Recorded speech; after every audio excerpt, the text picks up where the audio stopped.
โอ้โหโอ้เออโอ้เนี่ยโอ้ยโหดีเนาะนี่เอาไม่ได้ทั้งอีด่าเนาะขอบคุณทางผู้รักผู้ใหญ่เป็นเด้อทางแม่เพชรเด้อล่ะเด้อขอบคุณเด้อแม่เพชรให้เจ้าอยู่ดีมีแห้งซีซอยน้องอึ่งน้องตันให้เจ้าแข็งอายุมันคันยืนให้เป็นนมโพมใช้น้ำลูกน้ำหลานเด้อสาธุโอ้ยโดย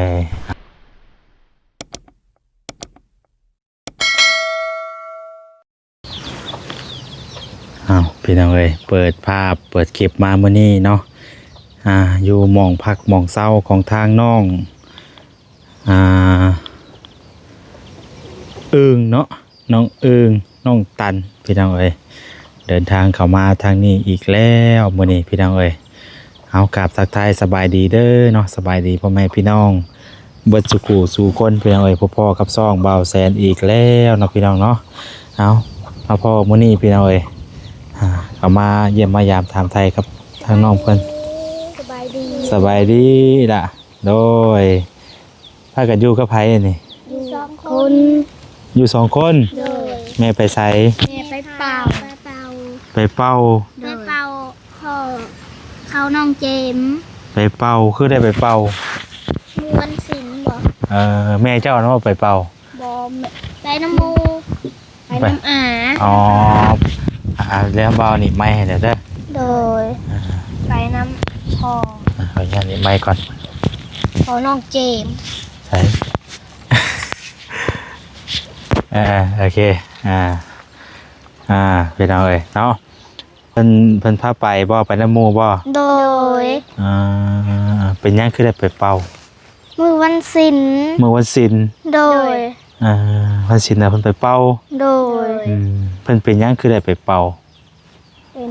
เป็นพญาติเพิ่นหั่นแหละเป็นพญาติโดยไปเป่าบัดนี้โดยคือบ่ไปหาหมอบ่จักน้ำเพิ่นบ่จักคือเพิ่นว่าเป็นยังคือได้ไปเป่าไปเอาไว้เนาะเคยไปหาหมอแล้วบ่เพิ่นเคยแล้วเพิ่นว่าเป็นพญาติบีตะหัวเสตับบ่พอน้องเจมมาเด้พอน้องเจมที่ว่าเบ้าไปมื้อนั้นบ่โดยเป็นเป่านะผู้นั้นบ่โดยทั้งกินยาทั้งเป่าน้ำโดยเป่าให้ดีเนาะโดยเนาะพี่น้องเอ้ยหมอเพิ่นก็ไปแล้วเนาะคือย้อนแสงแท้นี่พี่น้องก่อนอยู่กับ2 คนเนาะโดยเฮ็ดหยังมื้อนี้ล่ะเฮ็ดเวียกหยังมื้อนี้บ่ได้เฮ็ดหยังโดยพ่อเจ้าเด้ไปตัดไม้พ่อไปตัดไม้โดยเพิ่นไปตัดไม้มาเฮ็ดอันที่อยู่ไม้นี่บ่โดยยังบ่ทันได้พ่อบ่ยังบ่ได้ทันได้พอยังบ่ทันได้พ่อตายยังเฮ้ยเนาะท่วงกันบ่นี่เนาะเอาไปตัดไม้โดยมีอย่างในแล้วเครื่องเถียงเจ้าน่ะมีครบแล้วบ่เครื่องบ่ครบบ่ยังบ่ทันได้ครบโดยมีตอนนี้มีอย่างในแล้วเพิ่นหาเครื่องมาเฮ็ดน่ะมีไม้มีเท่าไม้แหละกับเสามีแต่ไม้เส้นบ่โดยไม้เส้นกับเสาโดยวันแรกก็กำลังไปหาเลื่อยไม้มาอันเฮ็ดเนาะโดยกำลังไปหาเลื่อยไม้มาเริ่มรวมไม้บัดนั้นเครื่องแนวอื่นเด้เป็นสังกะสีเป็นผ้ากระตาดได้มีแล้วบ่ยังมีกะเพิ่นยังบ่ได้ซื้อเพิ่นว่าจักสิพอบ่พอดอกจักสิได้ซำใดเนาะโดย พี่น้องเอ้ยเนาะแต่ว่ายังบ่ทันได้ซื้อมาเนาะมาแล้วก็ค่อยเฮ็ดไปเนาะจักสิได้หยังนำแน่เนาะจักสิได้หยังนำแน่แหละพี่น้องเอ้ยถ้าว่ามีผู้ใหญ่เพิ่นอยากซอยผ้ากระตาดสังกะสีทางน้องสิว่าจังใดฮะเอาอยู่บ่ เอา เอาอยู่เนาะ โดย สังกะสีแล้วก็กับผ้ากระจาดเนาะ โดย สองอย่างพี่น้องเอ้ยแล้วก็ทางพ่อเจ้าอะไรเฮ็ดเอง โด มีแต่ซื้อมา ย ให้ซื่อๆสินะซื้อมาไว้ให้แล้วก็เพิ่นเฮ็ดเองมุงเอง โดย โดย เพิ่นเฮ็ดเป็นอยู่บ่พ่อเจ้า เป็นอยู่ พอได้อยู่เนาะ โดย พี่น้องเอ้ยคุณแล้วถ้าพ่อเจ้ายกขึ้นบ่ได้เพิ่นสิยกขึ้นมื้อใดเสาร์นะ บ่จักบ่จัก นางบ่ทันได้ฮู้เนาะ โดย ยังบ่ทันได้ฮู้ว่าสิยกมื้อใดเสาอยู่ใช้เสา อยู่ดงยัง ยังบ่ทันเอามาอยู่ โดย อ้าวเนาะ หากระตัดไม่เซ็น เอ่ออันนี้น่ะมีผู้ช่วยแล้วบ่หรือว่าเฮ็ดเองบ่นี่น่ะ มีผู้ซอย โอ้มีผู้ช่วย โดย ซั่นบ่ซะบ่าวยังบ่ฮู้นึกว่าไปหามาเฮ็ดเองสิน่ะ บ่ ทางไรช่วยน่ะ ทั้งเบาไหล เบาไหล่ แก้วกระบอกแก้ว โอ้ซั่นบ่ซะบ่าวยังบ่ฮู้เนาะโอ้ก็ต้องถามเพิ่นก่อนแล้วซั่นเนาะ เออบางเทื่อเพิ่นอาจจะมีงบซื้อให้แล้วก็มีเนาะ โดย ต้องถามเพิ่นก่อนบ่ยังบ่ฮู้เด้ตอนแรกน่ะตั้งใจว่าสิมาถามเบิ่งเรื่องสังกะสีผ้ากระตาดนี่แหละเนาะถ้าว่ายังบ่ทันได้มีไผซื้อและผู้ใหญ่เพิ่นอยากซอย โดย ถ้าว่ามีแล้วก็บ่เป็นหยังนะเดี๋ยวว่าสิถามทางบ่ไรอีกเทื่อนึงเด้อ โดย ตอนแรกนึกว่าแบบว่าเครื่องไม้เครื่องต่อนี่ไปหาเองสินะแบบว่าเพิ่นทางผู้ใหญ่เพิ่นจะมีซอยในแล้วเนาะ โด โอ้ ย โดยเพราะว่าว่าวเขามามื้อนั้นก็ยังบ่ฮู้เด้ โดยก็เฮาบ่มาถามก็บ่ฮู้เนาะพี่น้องเอ้ยคันว่าอันเพิ่นบ่เข้าใจว่ามีผู้ใหญ่เข้าใจว่าเจ้าอันพอเจ้าไปหาเครื่องมาเฮ็ดเองสินะแหละมันยังบ่ทันได้มีค่าหยังเนาะ โอ้ย นึกว่ายังบ่ได้มีงบเฮ็ดแต่ว่าหาเฮ็ดไปเฮ็ดเรื่อยๆสินะก็บ่เป็นหยังจ้ะพี่น้องเอ้ยเดี๋ยวเฮาสิถามไทยทางบ่ได้เพิ่นอีกเทื่อเติมอีกเทื่อเนาะเพิ่นบ่ได้เข้ามาหาอีกบ่มื้อนี้ เข้าเพิ่นยังไปเถียงน้องบุญมา เพิ่นไปพุ่นบ่ โดย โอ้เพิ่นไปเที่ยวน้องบุญมา โดย ไกลบ่เที่ยงเพิ่นนี่ล่ะ บ่ได้ไกลบ่ได้ดอกไปฮัดความเถียงนี่มันก็โทษ ย่างไปก็ได้บ่ ได้ บ่ได้ไกลปานใดติ โดย มองได้เพิ่นสิเฮ็ดอันปลุกอันนั้นให้เจ้าใหม่น่ะ เพิ่นสิเฮ็ดบางนัด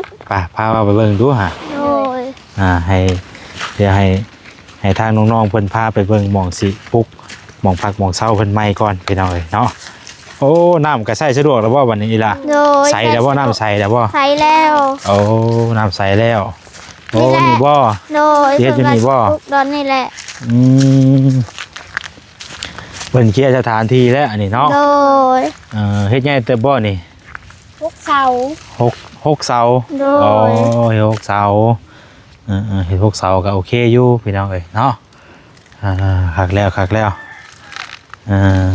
แปลนแล้วบัดนี้อันนี้เป็นที่ของเจ้าเองบ่อยล่ะ ของยา ของย่า โดย ของย่าผู้ได้อยู่ได้เนาะ โดย อ้าวหน้านี่เจ้าอยู่นี่เด้จ้ะเป็นของไผจ้ะ ยา มีของย่าคือกัน โดย ของย่าพี่น้องเนาะแต่ว่าเฮาก็อยู่นำเพิ่นได้คำเพิ่นว่าพอจะมา โดยค คำผู้ ำเมื่อวานนี่ก็ยังคำจนมืดเมื่อวาน เพิ่นไปหาไม้น่ะบ่ โดย ตัว นึกว่าบ่ได้เป็นไม้ซื้อเอาในห้องเลื่อยเนาะแบบว่าไม้เพิ่นไปเลื่อยเอาเลย โดย พี่น้องเนาะเพิ่นไปหาเลื่อยเอาเลยสิปลูกหม่องนี้เนาะใกล้จะได้หม่องอยู่หม่องเช้าใหม่แล้วบัดนี้เนาะ โดย โดยพี่น้องเอ้ยเอาก็ถ้าติดตามเบิ่งนำกันอีกซะว่าสิเป็นจังใดเนาะว่าเดี๋ยวว่าแสนสิถามเบิ่งทางเบาไล่เพิ่นก่อนแล้วก็เบาอันนั้นเพิ่นก่อนว่าขาดเหลือหยังแน่มันบ่พอหยังแน่ถ้าเฮาก็จังสมทบกันแต่ว่าเพิ่นมีแล้วก็เฮาก็ปล่อยให้เพิ่นจัดการดำเนินการให้แล้วไปเลยว่าซั่นซะเนาะเพราะว่าก็เห็นว่าทางเพิ่นว่าแสนบ่ฮู้เด้พี่น้องเอ้ยเนาะแต่ว่าเฮาก็ต้องถามเพิ่นก่อนหลักๆคือต้องถามเพิ่นก่อนถ้าว่าอันใดที่บ่ยังขาดยังเกินก็สมทบกันเนาะ โดยป้าเข้าห่มป้าวันนี้ป้าฮอดแลดแล้วก็จะปลูกผักบ่นี่ล่ะ โดย จะปลูกผักหยังนี่ ปลูกพริก ปลูกหมกพริกบ่ โดยปลูกผักหอมผักบัว โอ้ตัวใส่สูบของยูน้ำนี่แห้งบ่กำลังทางแรกใหม่ๆนี่ได้นี่เนาะโอ้คักแล้วพี่น้องไอ้พวกแต่ก่อนไปท่าไก่ว่าแต่ก่อน โดยไก่จะเบาไล่กินแลน ถ้าคุณบ่หนองคุณบ่ โดยน้องน้ำไส้ กระทางกระแตกเลยเนาะ โดย กระทางกระแตกเลย ชื่อตาหึงแหละ ชื่อแต่รุนแล้ว โดยวันนี้ก็ไส้กระทั้งแตก จนยิบเอาเนาะนี่เนาะ โดย เคยยิบเอาใช่เคยยิบใบพี่น้องเลยใช่กระทางแตกที่ละ โดย ไปออกมาบัดนี้บ่าวพาไปเอาเครื่องไปดูรถบ่าวปุ๊บไปตัวพี่น้องไอ้ผู้เซ่เลยเนาะทางนี้ก็ได้พี่น้องเอ้ยเซ่บนแหลมันตัวชิล่มเลย นอนกลางคืนนี่มันล่มมากๆนี่ก็ไอ้กว่าฟันพอดีนี่เนาะ พี่น้องเอ้ยพาน้องๆเพิ่นไปเอาเครื่องก่อนมื้อนี้ก็ซื้อเครื่องมาให้เพิ่นพี่น้องเอ้ยเนาะเข้ามารอบตอนบ่ายๆลมหนาวมื้อนี้ก็ได้อากาศหนาวอีกแล้วพี่น้องเอ้ยโอ้นี่บ่อยล่ะไม่นะ โดย ใส่น้ำ ไปใส่น้ำ ใส่น้ำไว้ โดย เพิ่นย่านนะว่ามอดกินบ่ โดย โอ้ไม่เพิ่นนี่พี่น้องเอ้ยเนาะไม่เพิ่นมีแต่ได้นี่โอ้ยาวอีดีนี่ถือว่ากว้างเติบได้นี่เนาะเพิ่นสิเฮ็ดนี่ ไม่ได้กว้างกว่าได้ดอกคนไม่ได้เอาสุด ว่ากันประชุมหยังกันเด้เนาะ พากันงอกพื้นงอกเพนนี่แหละ เอาเพิ่น ไปเรื่อย ประชุมไปเรื่อย ๆว่าไปเรื่อยๆโอ้ยว่าพี่น้องเพิ่นอยู่กลางดงกลางป่ามาไกลที่บ่ได้ถึงไม่นี่ก็ลืมแล้วว่ามันก็มาบ่เนาะ ๆบ่ชื่อทางออกว่าบัดนี้เป็นไง เรื่องของน้องยังให้กินถ้วยบ่เนาะ เอาโทเอาชั้นเลยบ่เจ้าเอามีแต่อันนี้แล้วนี่ เอา อันไหน อันนี้ไม่บ่แม่นพี่น้องเนาะเป็นแก๊สครับอันนี้เป็นกาแฟนี่กาแฟชื่อบ่กาแฟตาหนวดได้บ่ชื่อแล้วข่อยก็ได้แม่น แบบมันสำเร็จรูปเลยบ่ แก๊สก็เอามาให้น้องเพิ่นเลยบ่ บ่แม่น บ่แม่นบ่ บ่แม่น อยู่บ่ดีบ่นะ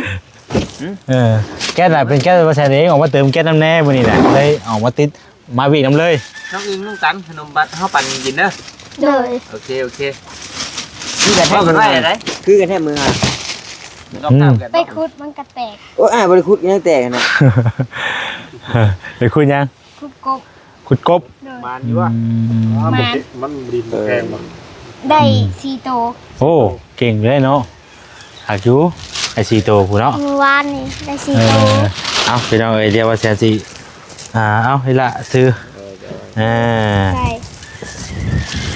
นี่ไข่เนาะ ขอบใจ โดยมีมาม่ามีไข่มีนี่แหละคือนี่พี่น้องเอ้ยเนาะปลาเดี๋ยวเอาสิหิวไปเอาเพื่อนพี่น้องเอ้ยไปเครื่องมาให้น้องเพิ่นพอได้กินเนาะพอได้ต้มได้กิน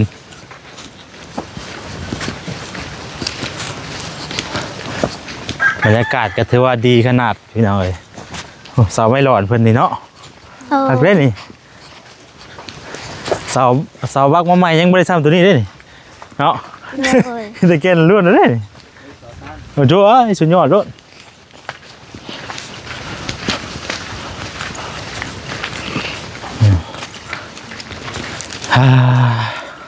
ป้าเอาขึ้นเทิงเลยเอ้ย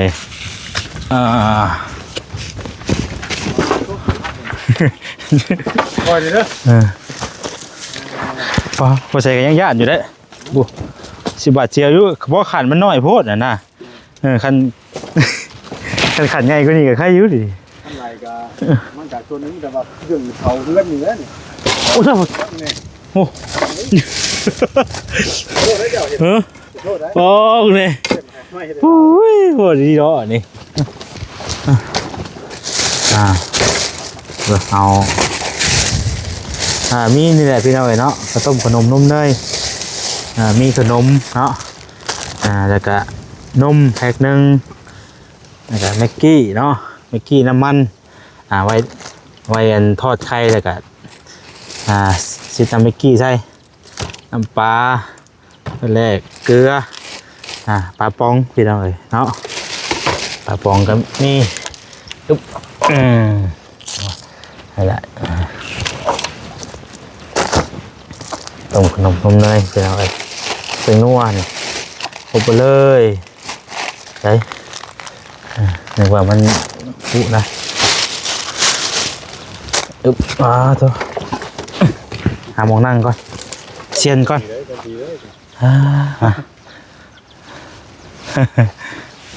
ยันลมยันลมปองเนาะเอาพี่น้องเนาะคือมื้อนี้เนาะจุดประสงค์ที่ว่าบ่แซนเข้ามามื้อนี้นะตอนแรกนะบ่แซนบ่ฮู้ว่าทางผู้ใหญ่เพิ่นซอยเนาะเรื่องบ้านเดืองซองหมองอยู่หมองเซาเพิ่นเนาะเพิ่นหาไม้หาตอกนะแต่ว่าเฮาก็บ่ฮู้ว่างบน่ะพอดีหรือว่าจังใดสินะเพิ่นแจ้งอยู่บ่ล่ะว่างบน่ะมีหยังนำในแล้วอันเฮ็ดหมองอยู่หมองเซาน่ะครบบ่เลยเฮ็ดเพิ่นเฮ็ดแล้วบ่เลยบ่หรือว่าจังใด บ่จัก ตัวนี้บ่ฮู้เนาะ โดย บ่ฮู้ว่ามีหยังนำแน่เนาะบ่ได้ก็ทางทีมงานเพิ่นจัดแจงให้นะบ่ได้ก็มีแต่ว่าแสนสิถามทางบ่ไล่เฮาก็บ่ได้เบิ่งคลิปเด้ก็เลยบ่ฮู้พี่น้องเอ้ยมีแต่เรียกว่าทางบ่แสนสิถามเพิ่มเติมอีกว่าค่าเรือหยังแหละคำว่ายังบ่ทันได้มีก็จังสิแจ้งเพิ่มเติมอีกเด้อ โดย แต่ว่ายังบ่ทันได้มีผักกาดาษหรือว่าสังกะสีเนาะก็เฮาก็จังว่ากันใหม่พี่น้องเอ้ยเพิ่มเบิ่งก่อนว่ามีระบ่หรือว่าจังใดสินะเอาก็ส่วนที่ทางเบาซื้อมาในมื้อนี้เนาะเพราะว่าสิเป็นปลากระป๋องเป็นมาม่าไข่นมปลาแหลกน้ำปลาเป็นนัวเนาะเครื่องครัวแหละพี่น้องเอ้ยก็เป็นเงินของทางแม่เพชรเด้อเนาะพี่น้องทางแม่เพชรเพิ่น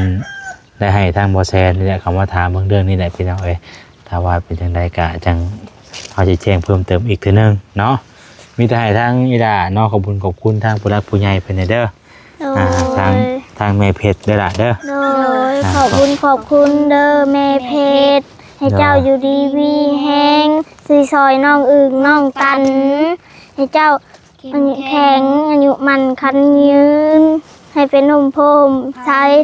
น้ำลูกน้ำหลานเด้อสาธุ โอ้ยโดย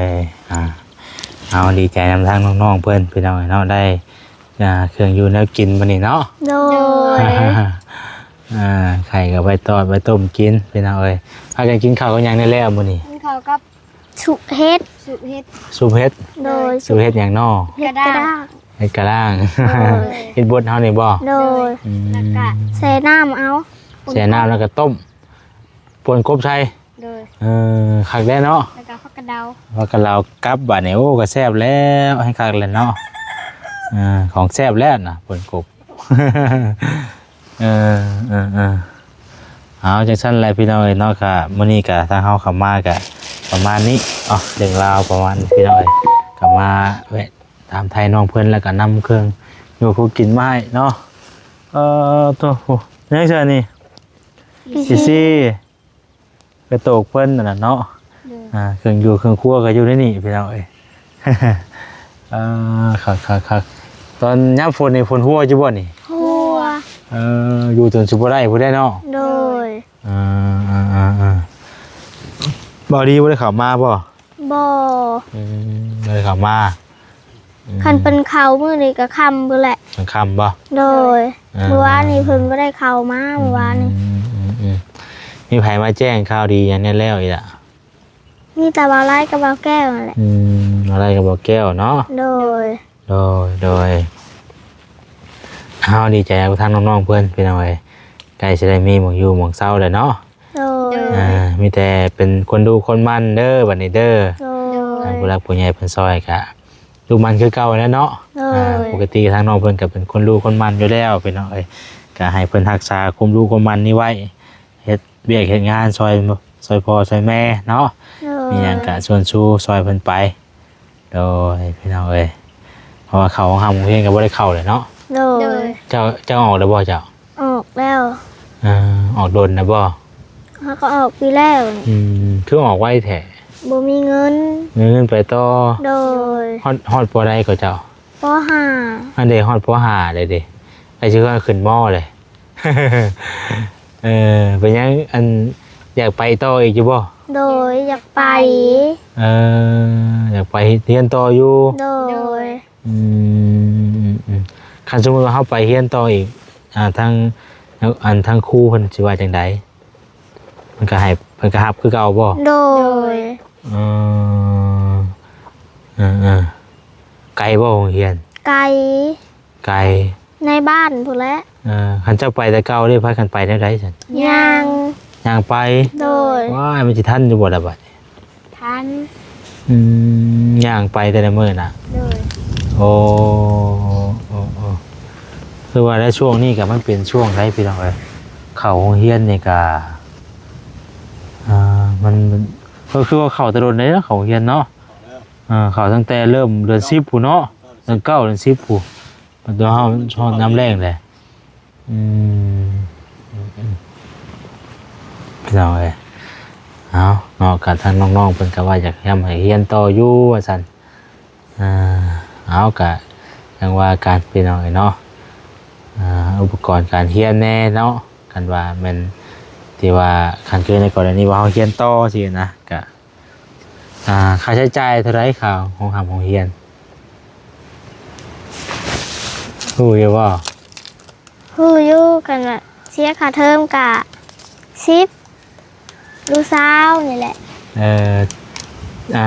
10 หรือ20นี่คือแบบเพิ่นเก็บแบบใดล่ะ เพิ่งเพิ่นเก็บเทื่อนึง เทื่อ10เทื่อ20เนาะ โดย เพิ่นเก็บเทื่อนึงค่าทำก็เฮียนก็หลายพี่น้องเอ้ยเอาจะจังไรก็จังว่ากันพี่น้องเอ้ยเนาะเอาโอเคเลยเบาๆจบคลิปก่อนเด้อ โดยดีใจน้ำทางน้องๆเพื่อนที่ว่าได้เครื่องอยู่พวกกินวันนี้พี่น้องแล้วก็มองพักมองเศร้ากับเพื่อนกับกำลังสิจัดแจงให้อยู่เนาะโดยเอาสบายดีเด้อเด้อ สบายดี โดยมาปากขอไม้ครับโอเคขอบใจหลายโอเคพี่น้องไว้เนาะการสำหรับคลิปนี้ก็จะขอตัวจบคลิปไว้สำนี้ก่อนพอกันใหม่เด้อพี่น้องเด้อเนาะผิดพลาดประการใดก็ขอโทษขออภัยมื้อนี้ก็เดินทางเข้ามาหาน้องน้องต้นพี่น้องเอ้ยเนาะเดินทางเข้ามาทางบ่าวซาดีบ่าวบุญเพยบ่าวต้าบ่าวเวียดเนาะที่มานำกันมื้อนี้พี่น้องเอ้ยเนาะ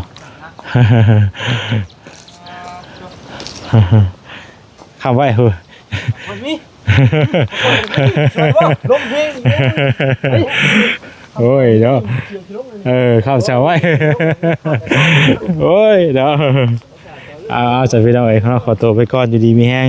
เบิดสุขุสู่คนสบายดีเด้อแล้วก็ขอบคุญขอบคุณแม่เพชรเนาะที่ว่าได้ซื้อคงอยู่คงกินมาให้ทางน้องๆเพื่อน